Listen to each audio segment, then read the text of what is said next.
കർത്താവിലെന്നും എന്റെ ആശ്രയം, കർത്തൃസേവ തന്നെ എന്റെ ആഗ്രഹം. കഷ്ടമോ നഷ്ടമോ എന്തു വന്നിടിലും കർത്താവിൻ പാദം ചേർന്ന് ചെല്ലും ഞാൻ. കഷ്ടമോ നഷ്ടമോ എന്തു വന്നിടിലും കർത്താവിൻ പാദം ചേർന്ന് ചെല്ലും ഞാൻ. ആറ്റുപാടി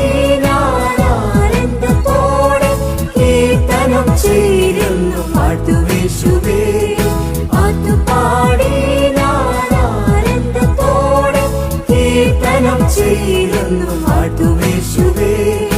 ഇത്ര നല്ല രക്ഷകൻ വേറെയും